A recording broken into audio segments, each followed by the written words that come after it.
eBay artık Facebook Marketplace'te çalışıyor. Eğer sıfır sermaye ile siz de ürünlerinizi stoksuz bir şekilde satmak istiyorsanız gelin hep beraber bu videoda nasıl yapacağınızı göstereceğim. Çünkü bu video içerisinde göstereceğim her şey ücretsiz olarak sıfır sermaye ile başlayıp ürünlerinizi çok hızlı bir şekilde tüm dünyaya satabilirsiniz. Hadi lafı uzatmadan başlayalım nasıl yapacağınızı. Arkadaşlar eBay'in görmüş olduğunuz gibi burada Facebook Marketplace'te ortaklığına dair bir forum sitesi paylaşıldı. Ayın birinde burada görmüş olduğunuz gibi detaylı bir şekilde okuduğumuzda buraya hemen Türkçe'de çevirelim. eBay diyor genellikle diyor ürünlerin nasıl satılacağı, sıkça sorulan sorular, Facebook Marketplace'te hangi kategorileriniz gösterilecek, listeleme pazar yerlerinde gösterilmeyi sağlamak için neler yapmanız gerekiyor, ürünlerim yalnız yerel satıcılar mı görecek gibi sorular karşımıza çıkıyor. Bunları vaktiniz olduğunda eBay'in forum sitesine gelip okuyabilirsiniz. Burada diyor ki Amerika, Almanya, Fransa Facebook Market'te çalışmaya başlayacağını belirtiyorlar. Peki şimdi biz bu süreci nasıl kendi lehimize çevirebilir ve biz stoksuz bir şekilde sıfır sermayeyle nasıl satabiliriz? İlk önce her şeyden önce bir Facebook hesabınızın olması gerekiyor. Bu hesabın en aşağı bir aylık eski olması gerekiyor. Şimdi çalışmayacaktır. Şimdi burada iki tane benim size vereceğim ürün satan listesine ulaşıp ücretsiz olarak bu ürün araştırma yazılımındaki bulduğum ürünlere de ulaşabilirsiniz. Yani bunun anlamı şu: eğer yazılıma para veremiyorsunuz ürün araştırmaya, başlangıç olarak benim önerdiğim ürünlerden gelir bu ürünleri dükkanlarınıza listeleyebilirsiniz. Fiyatları da sağ tarafında yazıyor. Siz kendinize göre ayarlarsınız. Ve size sistem nasıl çalışıyor? Arkadaşlar benim birinci önerim ücretsiz olarak gösterim olacaktır. Örnek veriyorum. Şimdi Facebook Marketplace'te ürünlerinizi satıyorsanız kesinlikle ve kesinlikle bence Etsy'den satın. Niye? Şimdi şöyle bir durum var. Etsy'deki çoğu satıcı genellikle lokal satıcı ve ufak business'lar. Yani bunların kendi sabunlarını yapıyorlar, kendi ürünlerini yapıyorlar ve bunlar bir yerden çıkartıyor ürünü. Onların da bir tane ya deposu oluyor ya evi oluyor. Şimdi böyle bir senaryoda ürünlerinizi müşteriye gönderdiğiniz zaman ufak satıcılar çok özenerek yapıyor bu işi. O yüzden benim size tavsiyem, örnek veriyorum Sevgililer Günü geliyor. Kesinlikle ve kesinlikle burada Etsy'ye gelip copy değil, burada Valentine Days, yani buradaki senaryoda örnek veriyorum. Sevgililer Günü için bir kategoriye girdik ya. Şimdi bu ürünlerin hepsi neredeyse personalized ürün. Bu size Facebook'tan alacağı zaman diyecek ki ben sana parasını gönderdim. Gönderdiğim paraya ismini de Akın yaz. Buraya müşteri size bunu yazıp parasını gönderdiği zaman ki burada Wise'la ödeme alabilirsiniz. Hangi bankayla ödeme almak istiyorsanız para transferi yapılabiliyor tabii ki. Bu süreci size bırakıyorum. Ayrıca dosyanın içerisinde de para alabileceğiniz bankaların seçeneklerini bankalar bölümünde paylaştım. Buradan da hangisi sizin kolayınıza geliyorsa olabilir. Bu arada PNR'le ya da Türkiye Bankası'yla da çalışabilirsiniz. Ama önemli olan şey buradaki senaryoda her gönderim başına biraz kesinti olacaktır. Bunu da Türkiye bankaları için konuşuyorum. Bunu yaparken buna dikkat ettiğinize emin olun. Hatta burada ücretsiz bedava siteler var. Bu bedava sitelerden de ürün alıp müşteriye gönderebilirsiniz. Tek yapmanız gereken ürünleri listelemek. Burada göreceğiniz gibi bayağı bir ücretsiz ürün çıkacaktır. Bu dosyanın içerisinde hepsi mevcut sevgili arkadaşlar. Buradaki sistem nasıl çalışıyor? Bakın bu ürün bedava. Bu ürün bedava ya da 1-2 pound gibi parası var. Mesela bu ürün 10.95'e satılıyormuş bedava. Bunları listelersiniz. Bunları sattıktan sonra ürünü alır müşteriye gönderirsiniz. Burası da size parasını iade eder. Böylelikle sıfır sermayeli dünya para kazanabilirsiniz. Benim eğitim videolarımı izlediyseniz ben aşağı yukarı günlük 500.000 poundluk böyle ürünler alıyorum. Orada da nasıl aldığımı, nasıl sürecin çalıştığını da anlatıyorum. Oradan da bakabilirsiniz ama bu bilmiyorsanız bence girmemeniz gereken bir şey. Çünkü burada paranızı nasıl geri alacağınıza dair önemli bilgiler var. Aksi takdirde paranızı alamayabilirsiniz ve belki bu ürünü satmak istemiyorsunuzdur. Burayı size bırakıyorum. Şimdi ücretsiz olarak ürünlerinizi alacaksınız sıfır sermayeyle.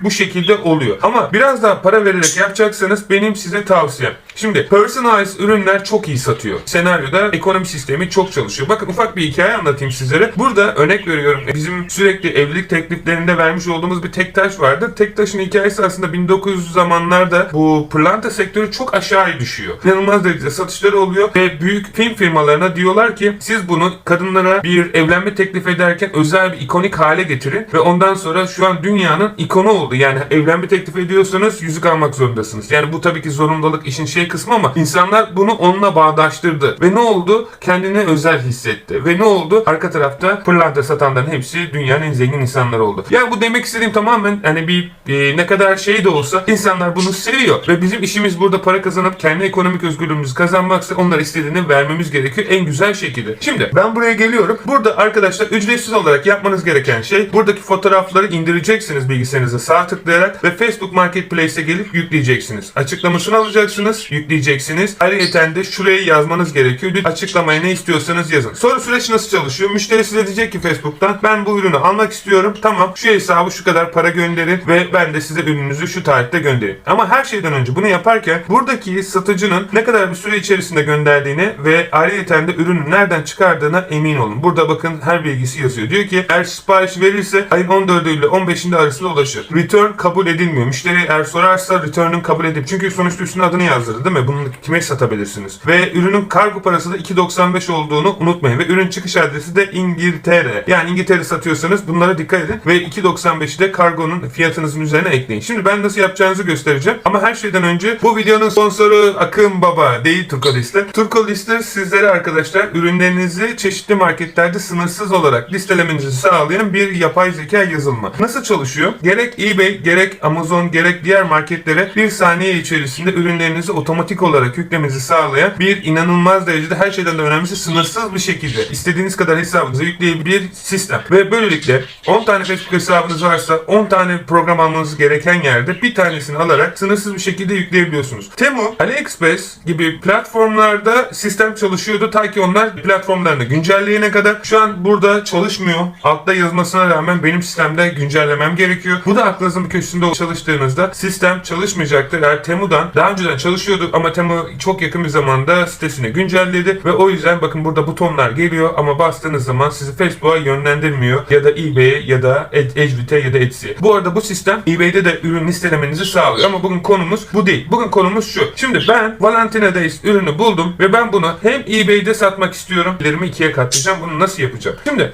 ilk önce eğer eBay'de satmak istiyorsanız copy to eBay deyip eBay'i açıyorsunuz. Böyle bir sayfa çıkıyor. Bunu kapatıyorsunuz. Sonra eBay'deki buradaki başlığı alıyorsunuz. Çünkü ürünün başlığı bu. Ve bu ürün eBay'de kimse satmıyordur arkadaşlar. Büyük ihtimal satmıyordur. Bakın karşımıza bir şey çıkmadı. Sağ üst köşede sell butonuna basıyorsunuz. Sell butonuna bastıktan sonra burada create a listing, single listing bölümüne tıklıyorsunuz. Ürünün adını yapıştırıyorsunuz ve karşınıza bu ürün çıkmayacaktır. Bu ürün yeni ve tagi olmayan bir ürün. Ve şu an listeleme sürecine geliyorsunuz. Şimdi burada arkadaşlar tek yapmanız gereken eğer eBay'i listelemek istiyorsanız ürünlerinizi yapay zeka ile tık diye bir tuşa basıyorsunuz. Ama lütfen açıklamasını ve başlığını düzenli bir şekilde yazın. Çünkü bu dediğim gibi dizaynlanan bilebilen bir ürün ve burada onları girmeniz gerekiyor. Aşağı doğru indiğinizde bu description dediğinizde açıklaması yazılıyor. Aşağı doğru indiğinizde fiyatlandırmasına 10 dolar ya da 10 pound koyun hangi markette sattığınızı bilmediğim için. Buradaki senaryoda biz bu ürünü 35 pound artı 2.95'te kargo ortalama arkadaşlar 49 pound'a satacağız ya da 49 dolara hangi markette satıyorsanız. Aşağı doğru iniyorum. İndikten sonra arkadaşlar setting preference bölümünden ürününüzü bir gün çıkış adresi olarak işaretliyorum ve list for free diyerek listeliyorum. Burada ufak bir şey söylemek istiyorum. Bu sizi Amerika marketine yönlendirecektir. Burada görmüş olduğunuz gibi ben bu ürünü listelersem Amerika'da satılacak ama ürün çıkış adresi İngiltere. Lütfen buna dikkat edin. Eğer bu şekilde İngiltere'de satan ürünleri İngiltere'de eBay'de satmak istiyorsanız buraya gelip listeleme yaparken ebay.co.uk üzerinden bu süreci yaptığınıza emin olun. Bakın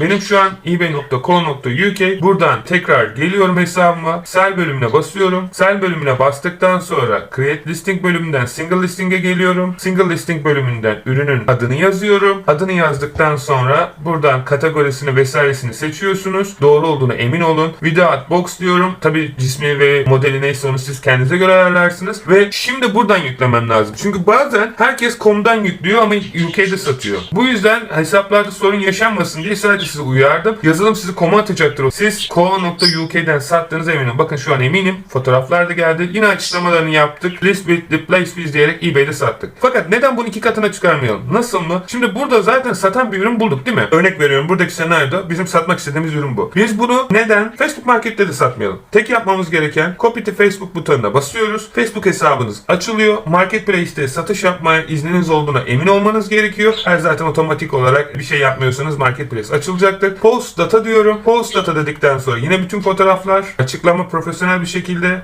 ve diğer her şey buraya geliyor. Tek yapmanız gereken burada şuradaki kısımda fiyatınızı yine 50 pound ya da ne kadar satmak istiyorsanız işaretlemeniz gerekiyor. Benim önerim, burası kategori olarak gelmiyor, bilinmeyen olarak geliyor. Eğer isterseniz buradaki kategoriyi gift ya da Valentina Days ile alakalı ya da sattığınız ürünle alakalı değiştirmeniz algoritmada daha öne çıkmanızı sağlayacaktır. Bu benim size acizane önerim. Ama yapmak zorunda değilsiniz. Bu da aklınızın başında olsun. Aklınızda olsun dedikten sonra next diyoruz ve publish diyoruz ve bu ürün, örnek veriyorum, saniyeler içerisinde Facebook Marketplace'te de satışta olacaktır ve arka tarafta yüzlerce insan sizlere yazacaktır sevgili arkadaşlar. Bu da aklınızın bir kenarında olsun. Ürünlerinizi boots yapmanıza gerek yok. Ürünü kaldırmak isterseniz de delete listing bölümüne gelerek tekrar bu ürünü yapmanız gereken buydu. Burada yüzlerce insan sizlere bu ürün satıldı mı, satılıyor mu vesaire ilgili sorular soracaktır. Bilginiz olsun. Üçüncüsü, müşteri buradan almak istiyor bu ürünümüzü ve yazmış ki Akın bu ürünü almak istiyorum. Burada komentlerde görebileceksiniz. Ben açmıyorum şimdi. Diyecektir ki ben bu ürünü almak istiyorum Akın ama işte ben sana para göndermek istemiyorum. Çünkü süreç nasıl çalışacak? Müşteri sizin hesabınıza parayı gönderecek. Siz gelen parayla ne yapacaksınız? Bu ürünü alacaksınız. Müşteriye göndereceksiniz. Takip numarasını yazarak ona. Fakat eğer müşteri size pahalı ürünlerde 200 pound, 300 pound göndermeyecektir büyük ihtimal. O yüzden buradaki senaryoda benim size tavsiyem bir Shopify. Ben verdim $1 ya da £1 3 ay ücretsiz kullanabiliyorsunuz. Yani $1 başlayabiliyorsunuz daha doğrusu. Aşağıda linkleri var. Ya da Edwit gibi ya da eCast gibi platformları kullanabilirsiniz. Ya da kendi web sitenizi kurabilirsiniz. Burayı size bırakıyorum. Orada ne yapmanız gerekiyor? Bu ürünü mü satıyorsunuz? Ve bu ürünü müşterinin size direkt internet sayfanızdan ücretsiz olarak almasını mı istiyorsunuz? Bence en iyi yöntem, yani hepsini kullanabilirsiniz bu arada ama Edwit yeni başlayanlardan para almıyor. Edwit'in de linki aşağıda olması gerekiyor. İlk önce Edwit'te bir web sayfası kurmanız gerekiyor. Bu çok basit. 2 dakikanızı alan, hatta benim YouTube'da da baştan sona videom var. Tek yapmanız gereken login bölümüne giriyorsunuz. Buradan hesabınıza giriyorsunuz. Ben buradan hesabıma giriş yapayım. Örnek veriyorum. Hesabınıza giriş yaptıktan sonra sevgili arkadaşlar artık dükkanınız hazır. Sadece altına ödeme altyapısını koymanız lazım. Bunu Payoneer'le mi yapmak istiyorsunuz? PayPal'la mı yapmak istiyorsunuz? Burada ayarları yapabiliyorsunuz. Hatta ileri sürümlerini alırsanız da Edwit'in ürünlerinizi farklı yerlerde satabiliyorsunuz. Setting bölümüne geldiğinizde da arkadaşlar Cart Checkout bölümü var. Burada müşteriler nasıl ödemesi gerektiği ayarları var ve sizin her şeyden önemlisi nasıl ödeme almak istediğinizle ilgili ayarlar var. Payment bölümünde burada görmüş olduğunuz Pay by Cash, bu bizim işimize yaramaz. Stripe, PayPal, Square ya da diğer ödeme yöntemleri var. Burada nasıl ödemek alma istiyorsanız Amazon kart hediyesi, hatta Amazon hediye kartıyla işlem yapabilir, ödemelerinizi alabilirsiniz. Buradaki kısmı size bırakıyorum. Şimdi ben bu ürünü yine müşteri almak istiyor ama bana para göndermeden almak istiyor. O zaman ne yapacağım? Copy to Edwit butonuna basacağım ve Edwit'e yönlendirecek. Hesabınıza girmeniz gerekiyor burada. Hesabınıza giriş yaptıktan sonra bu ürünü tekrar Edwit içerisinde listelemeniz gerekiyor. Listeleme sürecini geçtikten sonra tekrar buraya sayfa açılıyor. Post data diyorum ve saniyeler içerisinde buradaki bütün ürünler listelendi. Bunu niye yaptık? Niye internet sitesine yükledik? Çünkü buradaki senaryoda müşteri bize güvenmiyor ya. Biz internet sayfamızın linkini atacağız. Profesyonel gözükmek ve doğru bir şekilde işlem yapmak için. Ürünün fiyatını biz 50 küsüre satıyorduk. Örnek veriyorum $50 ya da burada birimini değiştirirsiniz diyeceksiniz. Close dedikten sonra ürününüz burada. Bu ürünün linkini de alacaksınız. Örnek veriyorum. Buradaki senaryoda ürünü görebilmek için buradan buraya geleceksiniz. Ürünleriniz burada zaten halihazırda duruyor arkadaşlar. Ürünlerinizin linkini müşteriye şuradan verebiliyorsunuz. Görebiliyorsunuz. Tek yapmanız gereken arkadaşlar bu ürünün linkini müşteriyle paylaşmak. Paylaştıktan sonra müşteri gelip kendi web sayfasından bu ürünü alacak. Aldıktan sonra da parası sizin hesabınıza hangi bankaya eklediyseniz düşecek. Ekstradan yeni bir ürün yüklemek istiyorsanız 10 tane sınırınızın olduğunu unutmayın sevgili arkadaşlar. Böylelikle gözükebilirsiniz. Örnek veriyorum. Buraya senaryoda ürünümüz buydu. Müşteri geliyor. Buradaki linki alacaksınız. Facebook'taki müşterinize yollayacaksınız. Diyeceksiniz ki ürünlerimizi buradan alabilirsiniz. Artık ne sattığınızı bilmediğim için sevgili arkadaşlar bu kısmı ben böyle bırakıyorum. Ürünlerimizin linkleri burada görüyorsunuz. Yani bunu almak istiyorsa bu linki vereceksiniz. Sonra müşteriler aldığı zaman hesabınıza para düşüyor. Aynı ürünü Etsy'de satmak istiyorsanız yine aynı şekilde yapabiliyorsunuz. Etsy hesabınıza giriş yapmanız gerekiyor. Etsy hesabınıza giriş yaptıktan sonra artık hangi markette sattığınızı yine bilmediğim için bir şey diyemiyorum. Etsy'de de satabiliyorsunuz aynı ürünleri. Tabii aynı ürünü Etsy'de satmanızı hiç tavsiye etmem ya. Burada tek yapmanız gereken copy to Etsy diyorsunuz. Etsy açılıyor. Özür dilerim. Copy to eBay diyorsunuz. eBay açılıyor ve aynı şekilde aynı ürünü satmak istiyorsanız da buradan eBay'den listeleyebiliyorsunuz. Yok ben Etsy'de çalışmak istemiyorum, Amazon'da çalışmak istiyorum diyen arkadaşlar varsa da aynı süreci yine yapıyor. Tek yapmanız gereken Amazon'a geliyorsunuz. Amazon'a geldikten sonra ürününüzü buluyorsunuz. Ürününüzü bulduktan sonra diyelim bu senaryoda bu ürün. Yine geliyorsunuz. Facebook'a mı yüklemek istiyorsunuz? Etsy'ye mi yüklemek istiyorsunuz? Algoritmayı bütün herkesin sizden almasını sağlayabilirsiniz. Bakın Amazon'dan buldum. Yine tıkladım ve aynı şekilde Amazon'dan geldi. Bunu Bunu yine eBay'e yapıyorum. Sonra Etsy'ye yapıyorum. Ürünü direkt Edgewick'e ekliyorum. Edgewick'te hepsini yüklemenize gerek yok. Müşteri almak isterse direkt Edgewick'e atıyorum. Böylelikle Edgewick'ten alacağı zaman ürünün linkini veriyorum ki ürünün bahrasını o şekilde göndersin. Aynı şekilde eğer Etsy'de de ürünlerinizi listelemek isterseniz, yanlış hatırlamıyorsam Etsy sistemi de aynı şekilde şu an düzeltmeler olduğu için tam böyle şey olarak çalışmıyor. Ama buradan ben hesabı yenileyim.